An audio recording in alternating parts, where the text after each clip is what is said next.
La haula wala quwwata illa billah. Langkah kaki kanan.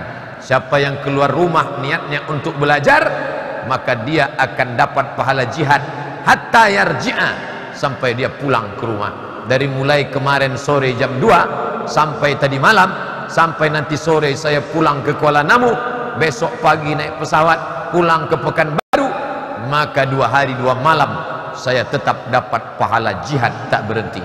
Kalau mau lebih lama, jangan pulang-pulang. Jadi kalau saya tak pulang, saya tak dipanggil Ustadz Somad lagi. Itu siapa? Ustadz Toib. Tak pulang-pulang. Mohon maaf Pak Toib, jangan tersinggung. Bapak Ibu yang dimuliakan Allah Subhanahu wa ta'ala, maka mengapa Aceh ini bisa menjadi negeri yang islami? Orang tidak terkejut. Saya sampai ke Darul Hadis Maroko, saya lihat perpustakaan, ada buku 2 jilid, tebalnya 2 kali Quran, tak menyamakan. Judulnya Rihlah Ibnu Battutah, Explorer Petualangan Ibnu Battutah. Ibnu Battutah dari Maroko naik perahu layar sampai ke Makkah. Di Makkah dia tawaf, sa'i dan umrah. Selesai tahallul dia lanjutkan ke India. Dari India dia bercerita, aku pun sampai ke sebuah negeri. Negeri itu bernama Sumatra. Sampai ke pucuk Sumatera di atas, aku masuk ke sebuah kerajaan. Sultannya memakai jubah, ahli fikihnya memakai jubah. Mereka menunggang gajah, disebutnya di situ. Sultan itu menunggang gajah dan naik kuda. Aku pun diberi jamuan makanan. Ibnu Battutah 7 abad yang lalu sudah sampai ke Aceh, bercerita tentang kerajaan Islam Aceh Samudra Pasai, kerajaan Islam tertua di Nusantara. Oleh sebab itu, kalau ada orang melihat Aceh negeri yang islami, dia tak terkejut. Ulama-ulama kalau dibuka silsilah nasabnya, itu sampai ke mana? Ke Aceh. Sumatera Barat ada tradisi yang besar, yaitu namanya Basapa. Basapa itu bersafar. Hari Rabu terakhir di bulan Safar, mereka pergi ke Ulakan dekat Pariaman, mengunjungi kubur wali Allah bernama Syekh Burhanuddin Ulakan. Syekh Burhanuddin, di mana dia belajar? Syekh Burhanuddin mengambil tarekat Sattariyah dari gurunya bernama Syekh Abdul Raub As-Singkili. Singkili artinya singkel dari Aceh. Orang yang pertama menerjemah Al-Quran. Al-Quran bahasa Arab, tak paham orang bahasa Arab, diterjemah Terjuman Al-Mustafid fi Ma'anil Quranil Majid. Quran Arab yang pertama diterjemah ke bahasa Melayu, penterjemahnya adalah Syekh Abdul Raub As-Singkili. Syekh Abdul Raub Singkel punya muridnya yang satu pergi ke Sumatera Barat, itulah dia Syekh Burhanuddin Ulakan. Yang satu lagi pergi ke Jawa Barat, menjadi pengembang Islam di Jawa Barat, itulah dia Syekh Abdul Muhi. Syekh Abdul Muhi mengembangkan Islam di Jawa Barat, mengambil dari Syekh Abdul Raub Singkili. Yang satu lagi pergi ke Sulawesi, dia adalah Syekh Yusuf Al-Makassari Tajul Khalwati. Itu pun 3 silsilah nasab: Syekh Yusuf Al-Makassari, Syekh Abdul Raub As-Singkili, Syekh Abdul Muhi Pamijahan, Syekh Burhanuddin Ulakan. Semuanya mengambil dari Syekh Abdul Raub As-Singkili. Dulu kerajaan Aceh yang besar, 4 kerajaan Melayu di bawah, Aceh di atas. Turun ke bawah kerajaan Melayu Langkat. Itulah Masjid Azizi yang besar di Tanjung Pura. Turun ke bawah kerajaan Melayu Delhi. Itulah istananya tegak berdiri, Istana Maimun. Turun ke bawah kerajaan Serdang. Itulah kampung halaman Al-Mukarram Ustadz Ahmad Muhajir. Turun ke bawah kerajaan Melayu Asahan. Ada seorang raja bernama Sultan Iskandar Muda. Sultan Iskandar Muda mau mengunjungi kerajaan besar di Malaya bernama Kerajaan Kesultanan Malaka. Sebelum sampai ke Malaka, dia singgah di sebuah tanjung. Di tanjung itu ada balai-balai, maka disebut negeri itu sebagai kota Tanjung Balai, sekarang Kabupaten Asahan. menikah dengan seorang gadis bernama Putri Selendang Ungu.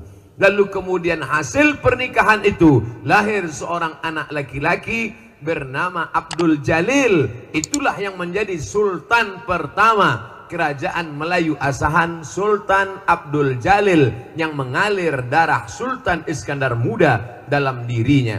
Maka 4 kerajaan ini yang sekarang disatukan dalam provinsi Sumatera Utara berbatasan langsung dengan kerajaan Siak Sri Indrapura Riau. Ketika itu 4 ini tidak berani diusik oleh Belanda. Kenapa? Karena ada serigala singa besar menjaga dia, persis seperti saya saat ini. Saya saat ini berceramah, maka semua mahasiswa Civitas Akademika diam mendengarkan. Padahal yang ceramah ini hanya LCMA, lagi cemas menghadapi anak-anak unsia. Kenapa mahasiswa ini bisa tenang mendengarkan? Sebetulnya yang dipandang bukan yang ini, tapi ada singa-singa besar di belakang. Yang gagah, yang perkasa, yang profesor, yang guru besar. Mereka yang ada di belakang. Disangka orang ini yang didengarkan. Bukan. Inilah bahasa Melayu istilahnya menumpang tuah. Jangan sampai kita tidak sadar diri, tahu diuntung. Merasa kita yang bertuah. Belanda tidak berani mengusik kerajaan-kerajaan kecil ini. Kenapa? Karena ada kerajaan Samudra Pasai, kerajaan Aceh yang besar. Tapi mereka sadar, ini Aceh tidak bisa dirusak dari luar. Makin diserang dia makin kuat, makin diserang dia makin hebat, makin diserang dia makin kokoh. Mereka berpikir bagaimana merusak Aceh. Akhirnya mereka rusak dari dalam lewat perbedaan pendapat bernama ikhtilaf. Perpecahan muncul dari dalam. Siapa yang merusaknya? Yang merusaknya bukan orang dengan rambut gondrong, dengan gaya Belanda, Tuan Menir. Bukan. Siapa yang merusaknya? Yang merusaknya adalah orang yang bersorban, pakai jenggot panjang, pakai jubah, yang kebetulan sifatnya sama. Jangan tersinggung dulu, ini cerita masih panjang. Yang merusak Aceh adalah orang yang bersorban, pakai jubah 2 lapis, pakai jenggot panjang, gaya-gaya ulama. Siapa namanya? Syekh Abdul Ghafur. Baru saja pulang dari Makkah Al-Mukarramah, belajar Syafi'i, belajar Maliki, belajar Hanafi, belajar Hambali. Dia kuasai perbedaan mazhab, tapi tujuannya ingin mengobok-obok umat Islam dari dalam. Dia pun pulang dengan karisma ulama, bajunya ulama, isinya snok hor gronye. Begitu selesai kita khutbah, cepat betul khutbahnya. Tak selesai dengan ceramah, ini dengan segenggam kekuasaan di tanganmu, kau pakai menolong agama Allah. 12 kabupaten kota seprovinsi Riau, paling tinggi perolehan zakatnya Kabupaten Siak 10 miliar tahun 2015. 10 M. Maka waktu diundang saya ke Maulabuh Aceh Barat, saya pun ceramah. Saya dari Riau, kabupaten di tempat kami ada yang zakatnya 10 miliar. Saya kata. Selesai ceramah, pas acara makan dengan panitia, datang Ketua BAS Aceh Barat. Ustaz Somad, ya, alhamdulillah Pak Ustaz, kami di Maulabuh ini Aceh Barat, zakat kami dapat 15 miliar. Pelajaran berharga buat saya. Akan datang kalau ingin ceramah, tanya dulu. Tanya dulu.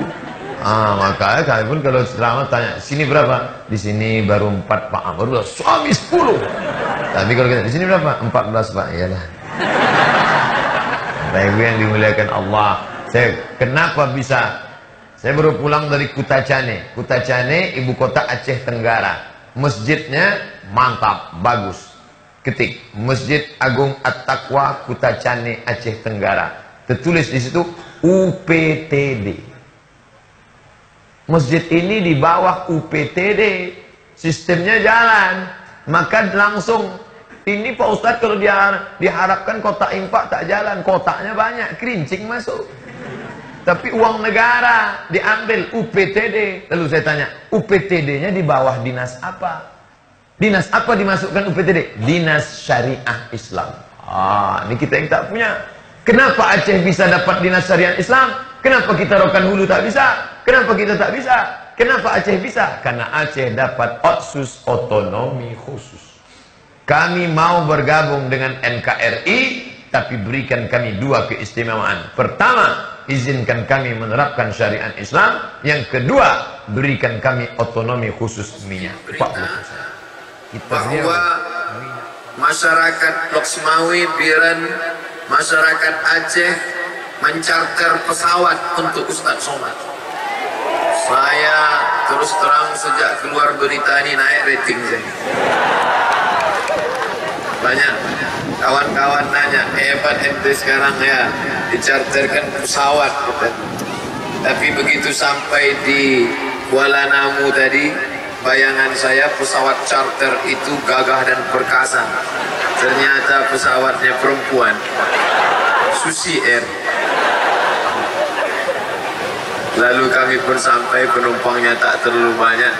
Ternyata naik pesawat kecil itu, betul kata lagu anak TK dulu, naik pesawat kecil takut goyang-goyang, naik pesawat besar takut terlambat datang. Alhamdulillah sampai. Penuh dengan kejutan.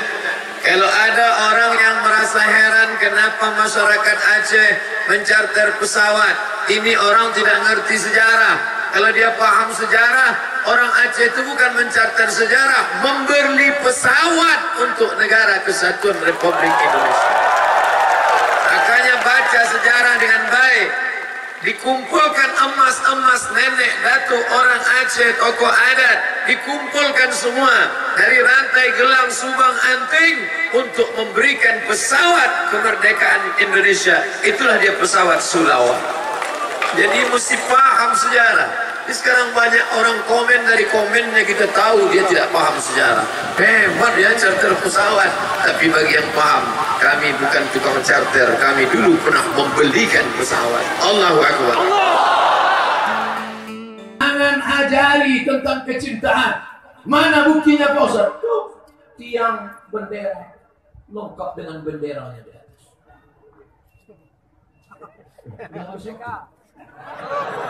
Ada bunyi janting. Sudah banyak saya ceramah di masjid, tapi rasanya baru masjid kecil Lemik lah yang ada tiangnya lengkap dengan benderanya. Malam-malam pun berkibar. Bendera merah putih, tanda cinta Negara Kesatuan Republik Indonesia. Jangan bicara cinta NKRI pada orang Aceh. Gambar. Ustaz Abdul Somad, kenapa kalau ceramah pecinya nggak diikat dengan bendera merah putih? Sekarang kan lagi tren bendera merah putih di kepala. Jangankan peciku, sorbanku saya sudah merah. Kan? Sorbanku merah, bajuku putih. Kurang besar apa lagi itu? Cuci matamu, hilangkan tai matamu. Lelaki yang dimuliakan Allah Subhanahu. Tapi malam ini Ustaz nggak pakai itu. Malam ini saya balik, sorbannya putih, bajunya merah. Dapat dari mana? Kasih, dikasih orang. Lelaki yang dimuliakan Allah Subhanahu wa Ta'ala. Pintu gerbangnya cantik. Ini pintu gerbang kedua. Kita pergi jalan tadi masuk pintu gerbang. Tuan Haji Harun, ya, ini pintu gerbang. Ustaz Somad, ada satu lagi pintu gerbang. Banyak sekali pintu gerbang. Luar biasa. Apa makna pintu gerbang banyak? Menunjukkan semennya berlebih. Kalau semen kurang di mana mau bangun? Nanti ibu-ibu insya Allah anak-anaknya bisa sekolah ke Mesir. Amin. Di Mesir ada satu masjid, kubahnya warna hijau, namanya Masjid Nuri Khattab. Masjid apa? Masjid Nuri Khattab. Tertulis di situ, Masjid Nuri Khattab tidak menerima infak dan sedekah. Tidak menerima infak dan sedekah. Dulu saya berpikir, ada nggak masjid seperti ini di kampung halaman saya di Indonesia ya? Ternyata 2019 saya melihat nyata. Ada masjid, dibangun masjid ini 2 tahun 4 bulan. Tidak menerima infak dan sedekah. Bukan sombong, bukan angkuh. Artinya apa? Kalau mau infak sedekah, pergi ke masjid, ke pondok pesantren, ke daya, ke tempat lain. Bangun TK, bangun MDA, bangun surau, bangun musola.